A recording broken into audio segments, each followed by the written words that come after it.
বুঝলো ভাই, আপনার মাথায় হাত গেল? ভাই এইচএসসি স্টুডেন্টের ইংলিশের পাস রেট দেখে আমার মাথায় হাত দেখা যান ভাই। এইচএসসি 23 ব্যাচ, ইংলিশে মাত্র 83%, 24 ব্যাচ মাত্র 81% পাস করছে ভাই। 25 ব্যাচের অবস্থা যদি এমন হয়, 26 ব্যাচকে নিয়ে একটু ভাবা লাগে না? সো 26 ব্যাচের জন্য আমি সম্পূর্ণ একটা ফ্রি ক্লাসের আয়োজন করেছি। কমেন্টে আমি সেটা লিঙ্ক দিয়ে রাখতেছি, সেটা নিয়ে বিস্তারিত একটু পরে বলতেছি। ভাই একটু এদিকে আসেন, আর ভালো লাগতেছে না। গ্রামার পার্ট কিভাবে কি করা লাগবে না লাগবে সব রেডি ভাই। কোন টপিকগুলো সবচেয়ে কঠিন, কোনগুলো সবচেয়ে সহজ, এগুলো রেডি করে ফেলছি।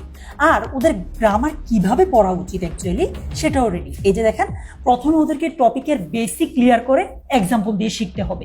তারপর টপিকের বিগত বছরের এইচএসসি বোর্ড প্রশ্ন সলভ করতে হবে। বোর্ড প্রশ্ন সলভ করা হয়ে গেলে টেস্ট পেপার থেকে বেশি বেশি প্রশ্ন সলভ করবে। আর এই সব কিছু কিন্তু আমরা আমাদের অনলাইন ব্যাচে করাবো। ভাই এদিকে আসেন, রাইটিং পার্ট নিয়ে বলবান অনেক প্যারা খায়।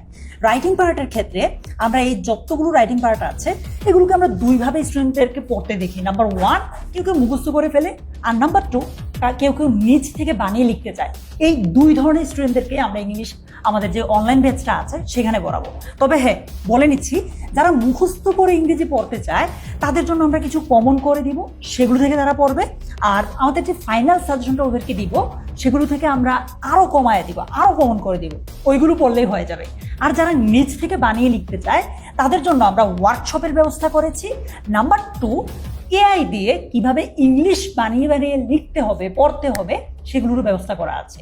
তো এই সব কিছু ওরা পেয়ে যাবে আমাদের অনলাইন ব্যাচে। আর হ্যাঁ, এই সব কিছু কিন্তু আমরা আমাদের অনলাইন ব্যাচে পড়াই।